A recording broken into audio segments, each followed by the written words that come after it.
Islamic NATO ಬಗ್ಗೆ ಇದೆ. 1949ರಲ್ಲಿ 33 ದೇಶಗಳು ಸೇರಿಕೊಂಡು ಒಂದು ನ್ಯಾಟೋ ಪಡೆಯನ್ನು ಸೃಷ್ಟಿ ಮಾಡಿಕೊಂಡ್ರು. ಆ ನ್ಯಾಟೋ ಪಡೆಯ ಉದ್ದೇಶ ಪರಸ್ಪರವಾಗಿ ಉಭಯ ದೇಶಗಳ ನಡುವೆ ಒಂದು ರಕ್ಷಣೆ ಇರಲಿ ಅಂತ. ಯಾವಾಗ? 1949ರಲ್ಲಿ. ಅದಾದ ನಂತರ 2026ರಲ್ಲಿ ಒಂದು ಇಸ್ಲಾಮಿಕ್ ನ್ಯಾಟೋ ಸೃಷ್ಟಿ ಮಾಡೋ ಪ್ರಯತ್ನವನ್ನು ಮಾಡ್ತಿದ್ದಾರಾ ಅನ್ನುವಂಥ ಚರ್ಚೆಗಳು ಈ 3 ದೇಶಗಳ ನಡುವೆ, ಸೌದಿ ಅರೇಬಿಯಾ, ಟರ್ಕಿ ಮತ್ತು ಪಾಕಿಸ್ತಾನದ ನಡುವೆ ಈ ಮೆಕ್ಕಾ ಒಪ್ಪಂದ ಆಯ್ತಲ್ಲ, ಈ ಮೆಕ್ಕಾ ಒಪ್ಪಂದ ಆದ ನಂತರ ಇಂಥದ್ದೊಂದು ಇಸ್ಲಾಮಿಕ್ ನ್ಯಾಟೋ ಆಗ್ತಿದೆಯಾ ಅನ್ನುವಂತಹ ಚರ್ಚೆಗಳಾಗ್ತಾ ಇದೆ. ಹಾಗಾದರೆ ಏನಿದು ಇಸ್ಲಾಮಿಕ್ ನ್ಯಾಟೋ? ಹಿಂದೆ ಇಂಥದ್ದೊಂದು ಪ್ರಯತ್ನಗಳಾಗಿತ್ತಾ?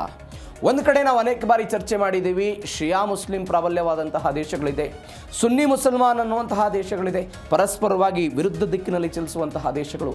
ಕೆಲವೊಂದಿಷ್ಟು ದೇಶಗಳು ನೇರವಾಗಿ ಅಮೆರಿಕಾದ ಜೊತೆಗೆ ಮಿತ್ರತ್ವವನ್ನು ವಹಿಸ್ತಾ ಇವೆ, ಕೆಲವೊಂದಿಷ್ಟು ದೇಶಗಳು ಅಮೆರಿಕಾದ ವಿರುದ್ಧವಾಗಿರುವುದು, ಕೆಲವೊಂದಿಷ್ಟು ದೇಶಗಳು ರಷ್ಯಾ ಮತ್ತು ಚೀನಾದ ಜೊತೆಗೆ ಅತ್ಯುತ್ತಮವಾದಂತಹ ಸಂಬಂಧ, ಅಮೆರಿಕಾದ ವಿರುದ್ಧ ಅವರು ಸಂಬಂಧ ಹಳಿಸಿ ಹೋಗ್ಬಿಟ್ಟಿದ್ದನ್ನು ನೋಡ್ತಾ ಇದ್ದೀವಿ. ಇವೆಲ್ಲದರ ನಡುವೆ ನ್ಯಾಟೋದ 2ನೇ ಪ್ರಬಲ ರಾಷ್ಟ್ರ ಅಂತ ಕರೆಸಿಕೊಳ್ಳುವಂಥ ರಕ್ಷಣೆಯ ವಿಚಾರದಲ್ಲಿ ಟರ್ಕಿ ಅನ್ನುವಂತಹ ದೇಶವು ಕೂಡ ಇದೀಗ ಇಸ್ಲಾಮಿಕ್ ನ್ಯಾಟೋದಲ್ಲಿ ಬಂದು ಕೂಡ್ತಾ ಇದೆ. ಇದರ ಪ್ರಭಾವ ಏನಾಗಬಹುದು, ಯಾವ ಕಾರಣಕ್ಕಾಗಿ, ಹೌ ಇಟ್ ಈಸ್ ಪಾಸಿಬಲ್, ಎಲ್ಲದರ ಬಗ್ಗೆಯೂ ಕೂಡ 3ನೇ ಸ್ಟೋರಿಯಲ್ಲಿ ಡೀಟೇಲ್ ಆಗಿ ನೋಡ್ತಾ ಹೋಗೋಣ. ಇಸ್ಲಾಮಿಕ್ ನ್ಯಾಟೋ ಅಧಿಕೃತವಾಗಿ ಉದಯ ಆಯಿತಾ ಅನ್ನುವಂಥದ್ದೊಂದು ಪ್ರಶ್ನೆ. ನಾವು ನಿನ್ನೆಯೂ ಕೂಡ ಇದರ ಬಗ್ಗೆ ಸುದೀರ್ಘವಾಗಿ ಇದರ ಬಗ್ಗೆ ನೋಡಿದ್ವಿ. ಆದರೆ ಇದರ ಮುಂದುವರೆದ ಭಾಗವಾಗಿ ಇತಿಹಾಸದಲ್ಲಿ ಏನಾಗಿತ್ತು, ಹಿಂದೆ ಒಪ್ಪಂದಗಳಾಗಿದೆ, ಎಲ್ಲವೂ ಕೂಡ ಹೌದು, ಇದೀಗ ಒನ್ಸ್ ಅಗೇನ್ ಒಪ್ಪಂದ ಆಗಿದೆ.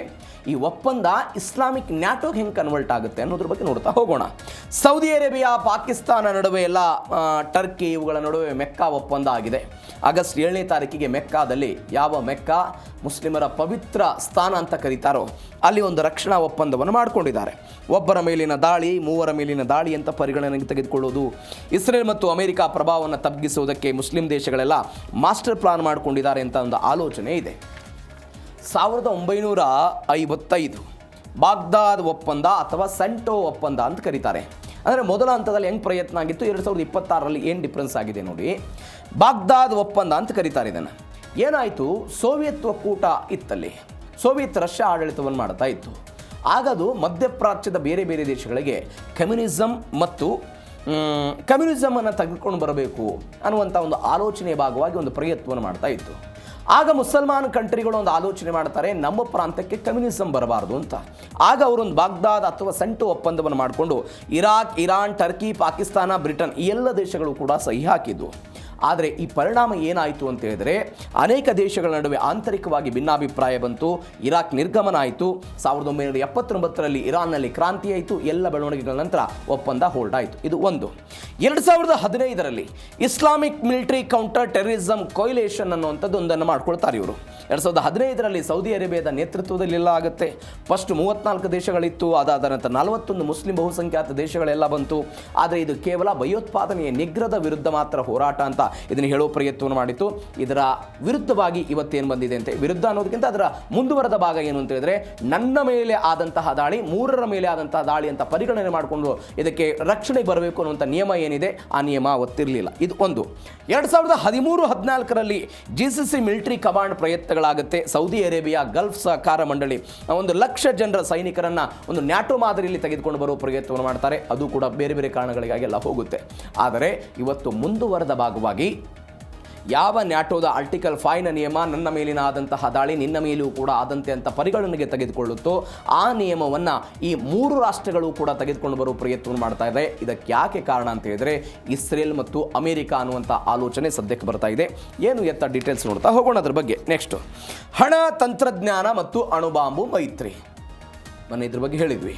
ಸೌದಿ ಅರೇಬಿಯಾ ಹಣದಲ್ಲಿ ಪ್ರಾಬಲ್ಯ ಇದೆ. ಅದಾದ ನಂತರ ಟರ್ಕಿ ಅತ್ಯಾಧುನಿಕ ಡ್ರೋನ್ ವ್ಯವಸ್ಥೆ ಇದೆ, ಯುದ್ಧದ ವಿಚಾರದಲ್ಲಿ ಅತ್ಯುತ್ತಮವಾದಂಥ ಶಸ್ತ್ರಾಸ್ತ್ರಗಳನ್ನು ಹೊಂದಿರುವಂತಹ ದೇಶ. 3ನೇ ದೇಶ ಯಾವುದು ಅಂತ ಹೇಳಿದರೆ ಪಾಕಿಸ್ತಾನ. ಈ ಪಾಕಿಸ್ತಾನ ಆರ್ಥಿಕವಾಗಿ ಜರ್ಜರಿತ ಆದರೂ ಕೂಡ ಪರಮಾಣನ್ನು ಹೊಂದಿರುವಂಥ ಒಂದು ದೇಶ ಅನ್ನುವಂಥ ಒಂದು ಹಣೆಪಟ್ಟಿ ಇದೆ. ಈ ಕಾರಣಕ್ಕಾಗಿ ಪಾಕಿಸ್ತಾನ ಸಹಾಯಕ್ಕೆ ಬರಬಹುದು ಅಂತ, ಒಂದು ತ್ರಿಕೋನ ಆಕೃತಿಯಲ್ಲಿ ಪರಸ್ಪರ ಒಬ್ಬರಿಗೊಬ್ಬರು ಸಹಾಯ ಆಗಬಹುದು ಅನ್ನುವ ಕಾರಣಕ್ಕಾಗಿ ಈ ಆಗಸ್ಟ್ 7ನೇ ತಾರೀಕಿಗೆ ಮೆಕ್ಕಾ ಒಪ್ಪಂದವನ್ನು ಮಾಡಿಕೊಂಡ್ರು ಎನ್ನುವಂತಹ ವಿಶ್ಲೇಷಣೆಗಳು ಕೂಡ ಬರ್ತಾ ಇದೆ. ಅಮೆರಿಕಾವನ್ನು ನಂಬಿ ಕೂತ್ಕೊಳ್ಳೋದಕ್ಕೆ ಪ್ರಯೋಜನ ಇಲ್ಲ ಅಂತ.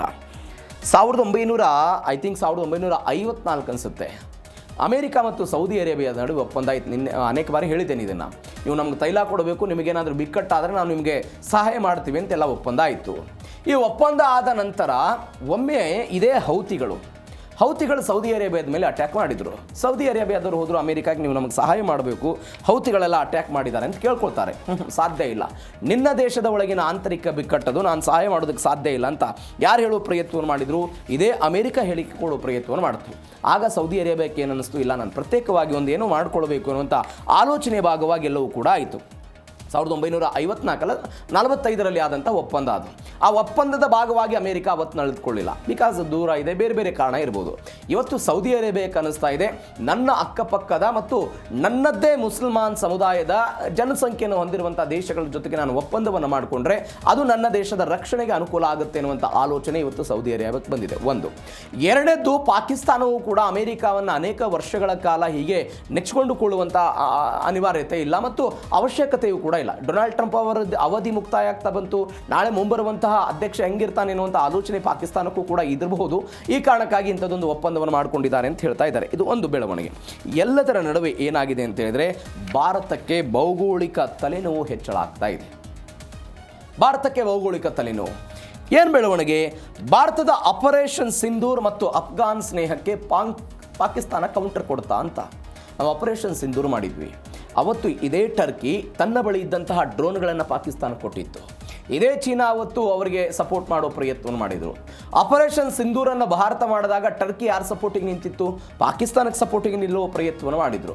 ಈ ಕಾರಣಕ್ಕಾಗಿ ಇವರು 3 ಜನ ಸೇರಿಕೊಂಡು ಕಾಶ್ಮೀರ ವಿಚಾರದಲ್ಲಿ ಭಾರತದ ವಿರುದ್ಧ ಇವರೆಲ್ಲ ಒಂದಾಗ್ತಾರಾ? ದಕ್ಷಿಣ ಏಷ್ಯಾದಲ್ಲಿ ಭಾರತದ ಪ್ರಭಾವವನ್ನು ಕುಗ್ಗಿಸುವುದಕ್ಕೆ ಯತ್ನನ? ಈ ಎಲ್ಲ ಚರ್ಚೆಗಳು ಕೂಡ ಸದ್ಯಕ್ಕೆ ಆಗ್ತಾ ಇದೆ. ನೀವು ನೋಡಿ, ದಕ್ಷಿಣ ಏಷ್ಯಾದಲ್ಲಿ ಭಾರತ ಅತ್ಯಂತ ಬಲಿಷ್ಠವಾಗಿದೆ, ಶಕ್ತಿದಾಯಕವಾಗಿದೆ. ಅದು ಏನಾಗ್ಬಿಟ್ಟಿದೆ, ಪಾಕಿಸ್ತಾನಕ್ಕೆ ಒಂದು ದೊಡ್ಡದ ಸವಾಲಾಗಿ ಪರಿಣಮಿಸಿದೆ. ಪಾಕಿಸ್ತಾನಕ್ಕೆ ಅಮೆರಿಕಾದ ಬೆಂಬಲ ಇದೆ. ಇರಾನ್ ಯುದ್ಧದಲ್ಲಿ ಮಧ್ಯಸ್ಥಿಕೆ ವಹಿಸಿದರು, ಶಾಂತಿದೂತನಾಗಿ ತೋರಿಸಿಕೊಳ್ಳುವ ಪ್ರಯತ್ನವನ್ನು ಮಾಡಿದರು. ಮತ್ತೊಂದು ಕಡೆ ಟರ್ಕಿ ಯುರೋಪ್, ಮಧ್ಯಪ್ರಾಚ್ಯ, ದಕ್ಷಿಣ ಏಷ್ಯಾದ ತನಕವೂ ಕೂಡ ತನ್ನ ವಿಸ್ತರಣೆಯನ್ನು ಮಾಡಿಕೊಳ್ಬೇಕು ಅನ್ನುವಂಥ ಬಯಕೆಯಲ್ಲಿದೆ, ಆಸೆಯಲ್ಲಿದೆ. ಎಲ್ಲದರ ನಡುವೆ ಏಷ್ಯಾ ಮತ್ತು ಯುರೋಪ್ ನಡುವೆ ಒಂದು ಭೂಸಂಪರ್ಕದ ಕೊಂಡೆಯಾಗಿ ಕೆಲಸವನ್ನು ಮಾಡುವ ಪ್ರಯತ್ನ. ಎಲ್ಲ ಕಾರಣಗಳಿಗಾಗಿಯೂ ಕೂಡ 3 ದೇಶಗಳು ಒಂದಾಗ್ತವ ಅನ್ನುವಂತಹ ಪ್ರಶ್ನೆ ಇದೆ. ಬಟ್ ಯಾವ ದೇಶ ಒಂದಾದರೂ ಕೂಡ ಭಾರತದ ವಿರುದ್ಧ ಏನು ಮಾಡೋದಕ್ಕೆ ಸಾಧ್ಯ ಅಂತ ಭಾರತವು ಕೂಡ ಸಹಜವಾಗಿ ಕೇಳೋ ಪ್ರಶ್ನೆಯನ್ನು ಇಟ್ಟೇ ಇರುತ್ತೆ. ಯಾಕೆ ನೋಡಿ, ಇರಾನ್ ಜೊತೆಗೆ ನಾವು ಅತ್ಯುತ್ತಮವಾದ ಸಂಬಂಧವನ್ನು ಇಟ್ಕೊಂಡಿದ್ದೀವಿ, ಸೌದಿ ಅರೇಬಿಯಾದ ಜೊತೆಗೆ ಅತ್ಯುತ್ತಮವಾದ ಸಂಬಂಧವನ್ನು ಇಟ್ಕೊಂಡಿದ್ದೀವಿ, ಅಫ್ಘಾನಿಸ್ತಾನದ ಜೊತೆಗೂ ಕೂಡ. ಯಾವ ತಾಲಿಬಾನ್ ಆಡಳಿತ ಇವತ್ತು ಅಫ್ಘಾನಿಸ್ತಾನದಲ್ಲಿ 2021ರಿಂದ ಬಂದಿದೆಯೋ, ಅನೇಕ ವರ್ಷಗಳಿಂದ ಅದು ತಾಲಿಬಾನ್ ಸರ್ಕಾರ ಇರಲಿ, ಪ್ರಜಾಪ್ರಭುತ್ವದ ಸರ್ಕಾರ ಇರಲಿ, ಯಾರೇ ಆಡಳಿತದಲ್ಲಿದ್ದಾಗ ಕೂಡ ಅತ್ಯುತ್ತಮವಾದ ಸಂಬಂಧವನ್ನು ಇಟ್ಕೊಂಡಿದ್ದೇವೆ. ಹೀಗಾಗಿ ಎಲ್ಲ ಸಂಬಂಧಗಳು ಕೂಡ ಪಾಕಿಸ್ತಾನದ ನಿದ್ದೆಗೆಡಿಸಿದೆ ಅನ್ನುವಂಥ ವಿಶ್ಲೇಷಣೆಗಳಾಗ್ತಾ ಇದೆ. ಈ ಒಪ್ಪಂದ ಏನಾಗುತ್ತೆ ನೋಡೋಣ. ಇವೆಲ್ಲದರ ನಡುವೆ ಇಸ್ಲಾಂ ಒಗ್ಗಟ್ಟು ಸಾಧ್ಯನಾ ಅನ್ನೋದಕ್ಕಿಂತ ಮೊದಲು ಟರ್ಕಿಯ ಡ್ರೋನ್ ಪಾಕಿಸ್ತಾನದ ಸೇನೆ ಅಂತ. ಟರ್ಕಿಯ ಡ್ರೋನ್, ನಾನು ಆವಾಗಲೇ ಹೇಳಿದೆ, ಆಪರೇಷನ್ ಸಿಂಧೂರ್ ಆದಂತಹ ಸಮಯದಲ್ಲಿ ಟರ್ಕಿಯವರು ಬೈರಕ್ತಾರ್ ಎನ್ನುವಂಥ ಡ್ರೋನ್ಗಳನ್ನು ಪಾಕಿಸ್ತಾನಕ್ಕೆ ಕೊಟ್ಟಿದ್ದರು. ಅವುಗಳನ್ನು ನಮ್ಮ ವಿರುದ್ಧ ದಾಳಿ ಮಾಡುವ ಪ್ರಯತ್ನವನ್ನು ಪಾಕಿಸ್ತಾನದವರು ಮಾಡಿದರು. ಹೀಗಾಗಿ ಅವೆಲ್ಲವೂ ಕೂಡ ಸುಲಭವಾಗಿ ಸಿಗಬಹುದು, ಸುಲಭವಾಗೆಲ್ಲ ಲಭ್ಯ ಆಗುತ್ತೆ ಅಂತ. ಹೀಗಾಗಿ ಭಾರತದ ವಿರುದ್ಧ ತನ್ನ ವಾಯುಪಡೆಯನ್ನು ಬಲವರ್ಧನೆ ಮಾಡಿಕೊಳ್ಳೋದಕ್ಕೆ ಟರ್ಕಿ ಎಲ್ಲ ಸಾಥ್ ಕೊಡುತ್ತೆ ಅನ್ನುವಂಥ ಲೆಕ್ಕಾಚಾರ. ಜಂಟಿ ಮಿಲಿಟರಿ ತರಬೇತಿ, ಗುಪ್ತಚರ ಮಾಹಿತಿ ಹಂಚಿಕೆಗೆ ನಾವು ನಿನ್ನೆ ಇದ್ರ ಬಗ್ಗೆ ಸುದೀರ್ಘವಾಗಿ ನೋಡಿದ್ದೀವಿ. ಅವರ ಬಳಿ ಇರುವಂಥ ಮಾಹಿತಿಗಳನ್ನೆಲ್ಲ ಪರಸ್ಪರವಾಗಿ ಹಂಚಿಕೆ ಮಾಡುವಂಥದ್ದೆಲ್ಲವೂ ಕೂಡ ಆಗಿದೆ ಅಂತ.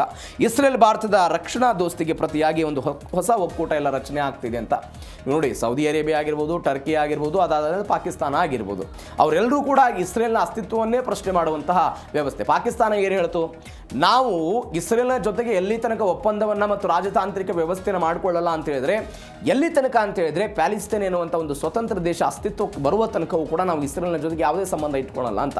ಇದರರ್ಥ ಏನು, ಇಸ್ರೇಲನ್ನು ವಿರೋಧ ಮಾಡಬೇಕು ಅನ್ನೋ ಕಾರಣಕ್ಕಾಗಿ. ಇದಕ್ಕೆ ತದ್ವಿರುದ್ಧವಾಗಿ ಭಾರತದ ನಿಲುವೇನಿದೆ, ಇಸ್ರೇಲ್ನ ಜೊತೆಗೆ ಅತ್ಯುತ್ತಮವಾದಂಥ ಸಂಬಂಧವನ್ನು ಇಟ್ಕೊಂಡಿದ್ದೀವಿ. ನಿಮ್ಮ ಯುದ್ಧ, ನಿಮ್ಮ ಪ್ರತ್ಯೇಕ ದೇಶ ಏನೇ ಇದ್ರೂ ಕೂಡ ಪರಸ್ಪರವಾಗಿ ನೀವು ಬಗೆಹರಿಸ್ಕೊಳ್ಳಿ, ಬಟ್ ನಮ್ಮ ಸಂಬಂಧ ಗಟ್ಟಿಯಾಗಿರಲಿ ಅನ್ನುವಂಥ ಸಂದೇಶವನ್ನು ಭಾರತ ಕೊಡ್ತಾ ಇದೆ. ಹೀಗಾಗಿ ಈ 3 ಮೈತ್ರಿಗಳು ಏನಾಗುತ್ತೆ ನೋಡೋಣ. ಹಾಗಾದರೆ ಕಟ್ಟ ಕಡೆಯ ಪ್ರಶ್ನೆ, ಈ ಇಸ್ಲಾಮಿಕ್ ಒಗ್ಗಟ್ಟು ಸಾಧ್ಯನಾ? ಹಲವು ಸವಾಲಿದೆ. ನಾನು ಆವಾಗಲೇ ಹೇಳಿದೆ, 2015ರಲ್ಲಾಗಿದ್ದು, ಅದಕ್ಕಿಂತ ಮೊದಲು 1955ರಲ್ಲಾಗಿದ್ದು, 13-14ರಲ್ಲಾಗಿದ್ದು. ನೀವು ಮುಸ್ಲಿಂ ರಾಷ್ಟ್ರಗಳನ್ನು ಕೇವಲ ಮುಸ್ಲಿಂ ರಾಷ್ಟ್ರಗಳಂತ ನೋಡೋದು ತಪ್ಪು. ನಾವು ಅದರಲ್ಲಿ ಶಿಯಾ ಪ್ರಾಬಲ್ಯ ರಾಷ್ಟ್ರಗಳು ಯಾವುದು, ಸುನ್ನಿ ಪ್ರಾಬಲ್ಯದ ರಾಷ್ಟ್ರಗಳು ಯಾವುದು ಅಂತ.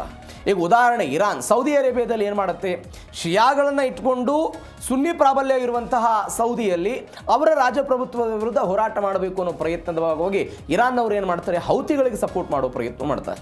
ಇದರರ್ಥ ಪರಸ್ಪರವಾಗಿ ವಿರುದ್ಧ ದಿಕ್ಕಿನಲ್ಲಿ ನಡೆಯುವಂತಹ ಚಲನಶೀಲತೆಯನ್ನು ನಾವೆಲ್ಲ ಗಮನಿಸ್ತಾ ಇದ್ದೀವಿ. ಹೀಗಾಗಿ ಇಸ್ಲಾಮಿಕ್ ಕಂಟ್ರಿಗಳಲ್ಲಿ ಎಲ್ಲ ಒಪ್ಪಂದ ಅಸ್ತಿತ್ವಕ್ಕೆ ಬರೋದಕ್ಕೆ ಸಾಧ್ಯ ಇದೆಯಾ ಅನ್ನುವಂಥದ್ದೆಲ್ಲ ಪ್ರಶ್ನೆ ಇದೆ. ಈಜಿಪ್ಟ್, ಜೋರ್ಡಾನ್ ಅಂತಹ ದೇಶಗಳು ಒಕ್ಕೂಟದಿಂದ ಎಲ್ಲ ಸದ್ಯಕ್ಕೆ ದೂರ ಇದೆ. ಅಮೆರಿಕಾದ ಪ್ರಭಾವದಲ್ಲಿರುವಂಥ ಮುಸ್ಲಿಂ ದೇಶಗಳು ಅವೆಲ್ಲ ಒಂದಾಗ್ತವೆ. ಈಗ ನೀವು UAEಯಲ್ಲಿ ಅಮೆರಿಕಾದ ಪಡೆಗಳಿದೆ, ಅದಾದ ನಂತರ ಸೌದಿ ಅರೇಬಿಯಾದಲ್ಲಿದೆ, ಬಹರೇನ್ನಲ್ಲಿದೆ, ಕುವೈತ್ನಲ್ಲಿ, ಕತಾರ್ನಲ್ಲಿದೆ, ಜೋರ್ಡಾನ್, ಈಜಿಪ್ಟ್ನಲ್ಲೆಲ್ಲ ಇದೆ. ಇವರೆಲ್ಲ ಏನು ಮಾಡ್ಬಿಡ್ತಾರೆ, ಇವತ್ತು ಸೌದಿ ಅರೇಬಿಯಾನೇ ಒಪ್ಕೊಂಡಿರ್ಬೋದು, ಎಲ್ಲವೂ ಕೂಡ ಹೌದು. ನಾಳೆ ಅಮೆರಿಕ ಹೆಂಗೆ ತೆಗೆದುಕೊಂಡು ಹೋಗುತ್ತೆ ಅನ್ನುವಂಥದ್ದು ಯಕ್ಷ ಪ್ರಶ್ನೆ ಇದೆ. ಚೀನಾದ ಹಸ್ತಕ್ಷೇಪ ಮತ್ತು ರಷ್ಯಾದ ನಿಲುವು ಈ ಮೈತ್ರಿಗೆ ನಿರ್ಣಾಯಕ ಆಗುತ್ತೆ. ಈಗ ಚೀನಾ ಮತ್ತು ರಷ್ಯಾ ಏನು ಮಾಡ್ತಾರೆ, ಇರಾನ್ ಪರವಾಗಿ ಅವರು ಕೆಲಸ ಮಾಡ್ತಾ ಇದ್ದೇನೆ ನೋಡಿದ್ದೀವಿ. ಇದೀಗ ಇರಾನ್ ವಿರುದ್ಧ ಯಾರು ಹೋರಾಟ ಮಾಡ್ತಿದ್ದಾರೆ, ಇದೇ ಸೌದಿ ಅರೇಬಿಯಾದವರು ಹೋರಾಟ ಮಾಡ್ತಿದ್ದಾರೆ, ಅವರು ಹೌತಿಗಳಿಗೆ ಸಪೋರ್ಟ್ ಮಾಡ್ತಾರೆ ಅಂತ. ಹಾಗೆ ಒಂದು ಸ್ಟ್ಯಾಂಡ್, ಒಂದು ಗೊಂದಲ ಸಹಜವಾಗಿ ಈ ವಿಚಾರದಲ್ಲಿದೆ. ಏನಾಗುತ್ತೆ, ಇಸ್ಲಾಮಿಕ್ ನ್ಯಾಟೋ ಆಗ್ತದೆ ಅಂದರೆ ಹೇಗೆ ಅವರು 33 ದೇಶಗಳು ಸೇರಿಕೊಂಡು 1949ರಲ್ಲಿ ನ್ಯಾಟೋ ಮಾಡ್ಕೊಂಡಿದ್ದಾರೋ ಹಾಗೆ ಇಸ್ಲಾಮಿಕ್ ನ್ಯಾಟೋ ಆಗೋದಕ್ಕೆ ಅನೇಕ ವರ್ಷಗಳ ಕಾಲ ಬೇಕು. ಆ ಅನೇಕ ವರ್ಷಗಳ ಕಾದಾಗಲೂ ಕೂಡ ಈ ಭಿನ್ನಾಭಿಪ್ರಾಯ ಶಮನ ಆಗುತ್ತಾ, ಇದು ಖಂಡಿತ ಸಾಧ್ಯ ಇಲ್ಲ ಅಂತ ಒಂದು ವಿಶ್ಲೇಷಣೆ ಆಗ್ತಾ ಇದೆ. ಹೀಗಾಗಿ ಏನಾಗುತ್ತೆ ನೋಡೋಣ.